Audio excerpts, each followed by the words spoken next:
हम सबके बीच में पधारने कृपा करें और अपनी अपनी जगह पर जो जहां है वो अपनी अपनी जगह पर बैठ जाए और जब वो आएंगे तब हम सबको खड़े होकर के उनका स्वागत करना है, वंदन करना है, अभिनंदन करना है और जोरदार तालियों की गड़गड़ाहट से उनका स्वागत करना है। तो आवाज लगाओ कि आवाज दिल्ली तक चली जाए। बोलो भारत माता की।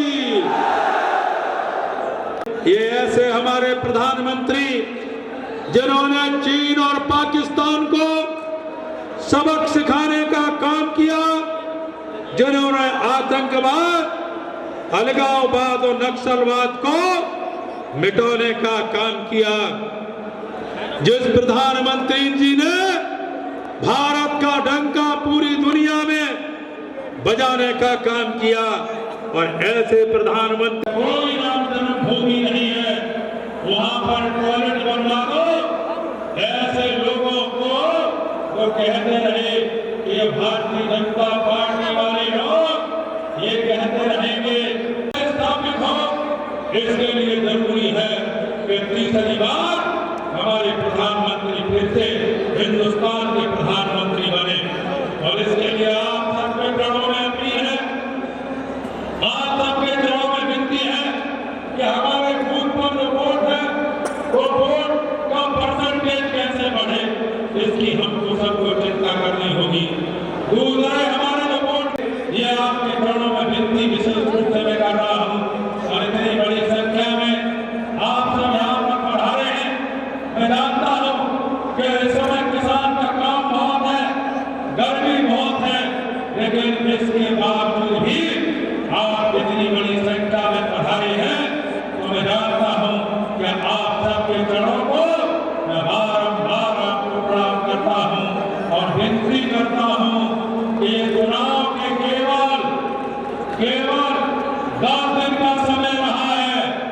ये 10 दिन का हम आपका समय की आपसे मैं भीख मांग रहा हूँ, देश के खातिर भीख मांग रहा हूँ। प्रधानमंत्री तीसरी बार बने प्रधानमंत्री, इसके लिए मांग रहा हूँ। और मैं आपको इस मंच से है कि आप उठी भीख करके भारत माता की जय बोलो तो ये पंडाल पूरा घूम जाए और ये आवाज दिल्ली की संसद तक पहुंच जाए। ये आपके चरणों में मैं विनती कर रहा हूं और आपसे पुनः ये विनती करता है, आपके मान सम्मान की लड़ाई मैं लड़ता रहूंगा।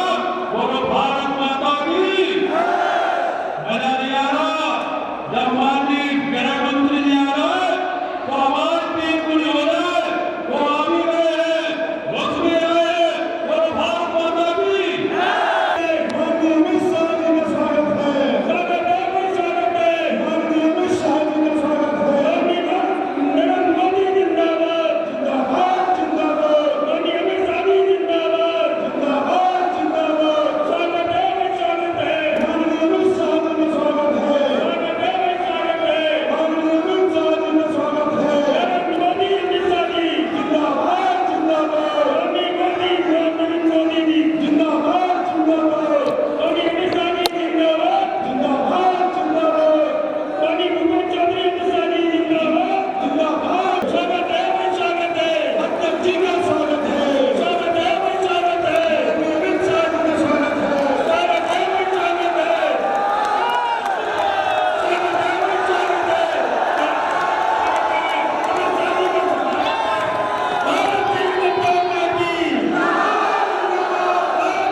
जिनको जिताने की अपील करने आया हूँ, ऐसे मेरे मित्र, सांसद और हमारे प्रत्याशी भाई रमाशंकर कठेरिया के लिए जोर से ताली बजाइए।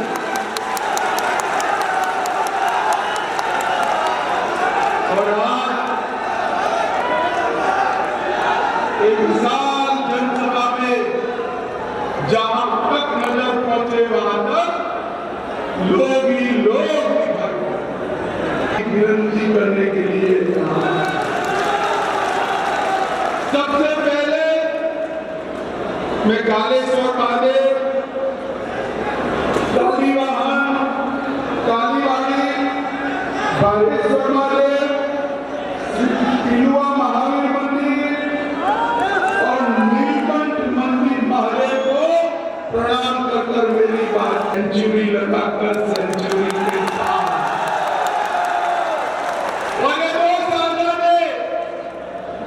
दो साझादे राहुल जी और अखिलेश जी का अभी तक तो अकाउंट नहीं खुला है। और इस बार उनका अकाउंट उत्तर प्रदेश में खोलना भी नहीं है। 80 की 80 सीट नरेंद्र मोदी जी की झोली में डाल दी। भाइयों और बहनों, ये चुनाव दो खेमे पड़ चुके हैं। एक और 12 लाख करोड़ के घपले घोटाले भ्रष्टाचार करने वाला ये इंडी अलायंस है। और दूसरी ओर 23 साल मुख्यमंत्री प्रधानमंत्री रहने के बावजूद 4 आने का पर भी जिस पर आरोप नहीं है वो हमारे प्रिय नरेंद्र मोदी। एक और गर्मी चलते ही थाईलैंड वेकेशन करने जाने वाले राहुल बाबा है। और दूसरी ओर 23 साल से दीपावली के दिन भी सरहद पर जवानों के बीच में मिठाई खाने वाला। एक और गरीबी शासन कर एक भी गरीब को गरीबी से मुक्त न करने वाले राहुल गांधी एंड कांग्रेस पार्टी है, सपा है। तो दूसरी ओर 10 ही साल में करोड़ों गरीबों को गैस, बिजली, घर, खाना, दवाई देने वाले नरेंद्र मोदी। भाइयों बहनों, एक और राम भक्तों पर गोली चलाने वाली समाजवादी पार्टी है। और दूसरी ओर राम मंदिर बनाने वाली भारतीय जनता पार्टी। मुझे बताओ, अयोध्या में राम मंदिर बनना चाहिए या नहीं बनना चाहिए? जोर से बोलो, बनना चाहिए या नहीं बनना चाहिए? ये 70 साल से राहुल बाबा की पार्टी आपने मोदी जी को दूसरी बार प्रधानमंत्री बनाया 5 ही साल में। और 22 जनवरी को प्राण प्रतिष्ठा कर जय श्री राम।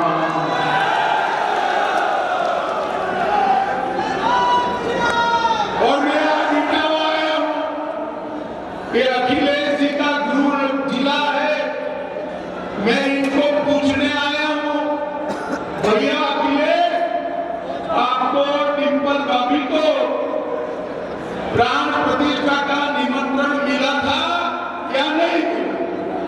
मैं राहुल बाबा को भी पूछना चाहता हूं, आपको और आपकी माता जी को प्राण प्रतिष्ठा का निमंत्रण मिला था या नहीं मिला? ये नहीं बताते। मैं 3 महीने से पूछ रहा था, मगर प्राण प्रतिष्ठा में नहीं गए। क्यों नहीं गए बेटा? इसलिए नहीं गए कि वो अपनी वोट बैंक से डरते।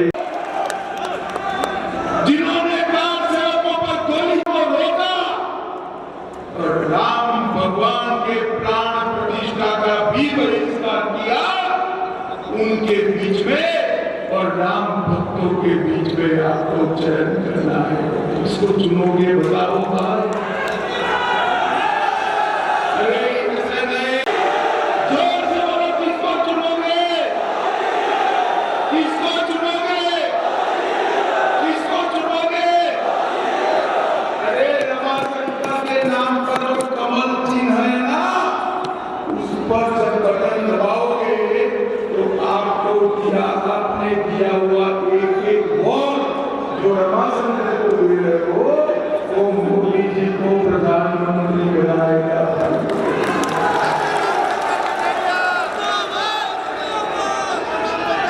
और ऐसा ही पूरे देश में, मैं तो मोदी मोदी मोदी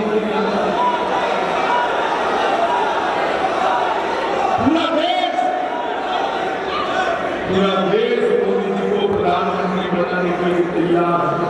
क्योंकि सभी लोग जानते हैं इस बार तीसरी बार मोदी जी को प्रधानमंत्री बनाने का मतलब है देश के अर्थतंत्र को संसार में तीसरे नंबर का अर्थतंत्र बनाना।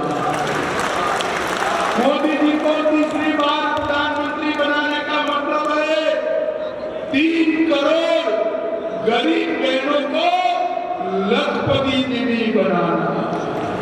मोदी जी को तीसरी बार प्रधानमंत्री बनाने का मतलब है फिर से एक बार 3 करोड़ लोगों को नया घर बना कर देना।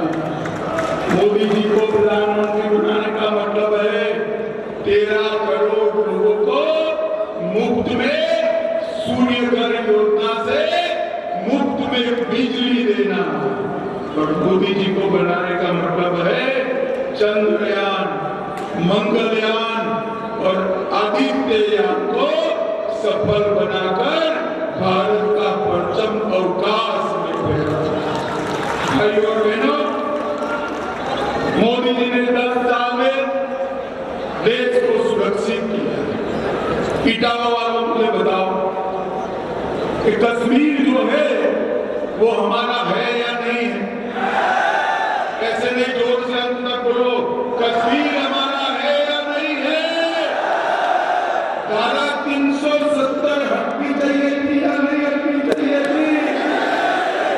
एक बघेली कहते हैं राजस्थान और यूपी वालों का कश्मीर से क्या लेते हैं? अरे खड़गे साहब, आप 80 बार कर रहे मगर इस देश को जान नहीं पाए। इटावा का मेरा बच्चा कश्मीर के लिए अपनी जान दे सकता है। धारा 370 को अपनी वोट बैंक के लिए कांग्रेस पार्टी 70 साल से अनौरस बच्चे को गोद में लेकर खिला। आपने मोदी जी को दूसरी बार प्रधानमंत्री बनाया 5 अगस्त 2019 को। मोदी जी ने धारा 370 को समाप्त। मोदी जी ने इस देश को हमेशा के लिए कश्मीर के साथ जोड़ दिया। मोदी जी ने इस देश से आतंकवाद को समाप्त किया। भाइयों और बहनों, 10 साल तक सोनिया मनमोहन की सरकार थी। आए दिन पाकिस्तान से आलिया, मालिया, जमालिया आते थे, बम धमाके कर चले जाते, कोई कुछ नहीं। मोदी जी की सरकार आई 2014 में, फिर से पाकिस्तान ने गर्दी की। 80 करोड़ से ज्यादा गरीबों को मुफ्त राशन देने का काम, 12 करोड़ से ज्यादा गरीबों के घर में शौचालय बनाए, 4 करोड़ से ज्यादा गरीबों को घर दिया, 10 करोड़ से ज्यादा गरीब माताओं को गैस का सिलेंडर दिया और 14 करोड़ गरीबों के घर में नल से जल देने का काम नरेंद्र मोदी। इटावा वालों, मुझे बताओ, जगह बना के रखो, पीछे कैमरा है। जरा हाथ उठाओ, लगा है ना भाई? किसी को 25 पैसा भी खर्चा हुआ है क्या? मोदी जी ने कॉफी पिलाकर सबको मुफ्त में टीका लगाने का काम किया और 130 करोड़ लोगों को टीका लगाकर भारत को कोरोना से सुरक्षित करने का। अच्छा है, अखिलेश जी का कोई सुनता नहीं है, सबने अरे अखिलेश बाबू शर्म करो, शर्म करो। कोरोना जैसी महामारी में भी आप राजनीति करते हो।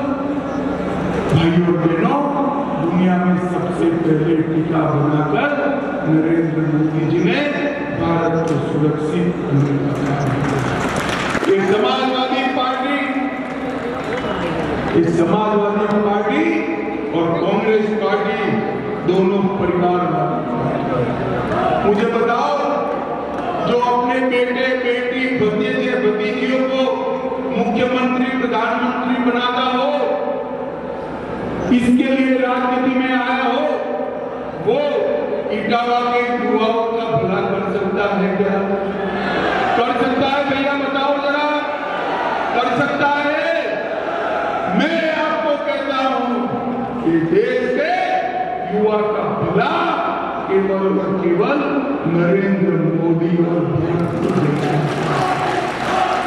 भाई और बहनों, अखिलेश का यह सरकार था, सपा के गुंडे दिन रात तांडव करते थे या नहीं करते थे? गरीबों की भूमि कब्जाते थे या नहीं कब्जाते थे? उत्तर प्रदेश में पलायन हुआ था या नहीं हुआ था? आपने 17 को भाजपा को बहुमत दिया, भाजपा ने योगी जी को मुख्यमंत्री बनाया और योगी जी ने ऐसा डंडा चलाया कि अब गुंडे पलायन करे। योगी जी ने उत्तर प्रदेश की कानून और व्यवस्था को दुरुस्त करने का काम योगी आदित्यनाथ। भाइयों बहनों, मोदी जी ने उत्तर प्रदेश के विकास के लिए ढेर सारे काम किए। सिर्फ इटावा में ये हमारा उमाशंकर बोलने में बेचारा ढीला आदमी है, परंतु काम बड़ी मजबूती से करता है, मजबूती से। इटावा में प्रधानमंत्री ग्राम सड़क योजना में 550 किलोमीटर की सड़क बनी। अमृत भारत योजना में 33 करोड़ रुपया इटावा रेलवे स्टेशन को नया बनाना। भरथना में शताब्दी ट्रेन शुरू हो गई। इटावा में पासपोर्ट का कार्यालय खुला। 18,000 घर बने। 1,60,000 माताओं को गैस मिला। 2,40,000 घर में पानी पहुंचा और 2,80,000 घरों में शौचालय लाने का काम रमाशंकर कर। 2,22,000 किसानों को किसान सम्मान निधि मिली। इटावा लायन सफारी बाईपास बना। चंबल के पास ढकरा में पुल बनाया। बकेवर में 50 बेड का अस्पताल बनाया। 26,000 माताओं को पेंशन दिलाया और 41,000 वरिष्ठों को वृद्धावस्था का पेंशन दिलाने का काम रमाशंकर कर। भाइयों बहनों, मैं आप सभी को बताने आया हूं, मोदी जी ने ढेर सारे काम प्रदेश में 9 एक्सप्रेस हाईवे बनाए, राम मंदिर बनाया, काशी विश्वनाथ कॉरिडोर बनाया, 9 एयरपोर्ट बन चुके हैं, 12 एयरपोर्ट बन रहे हैं। एशिया का सबसे बड़ा एयरपोर्ट जेवर में बन रहा है। 12 शहरों में मेट्रो बन रही है। 5 शहरों में चालू हो गई है। डिफेंस इंडस्ट्रियल कॉरिडोर बनाया। 30 नहरों के माध्यम से 23 लाख किसानों के खेत में पानी पहुंचाया। सभी राज्य को एक दिए है। अपने अपने उत्तर प्रदेश को 2 एम्स देने का काम नरेंद्र। भाइयों और बहनों, ये अखिलेश यादव एंड कंपनी, ये राहुल बाबा एंड कंपनी, ये 2 शहजादे 2017 में भी आए थे या नहीं आए थे? अरे जोर से बोलो, आए थे क्या? क्या हुआ बताओ, क्या हुआ? सुपड़ा साफ हो गया।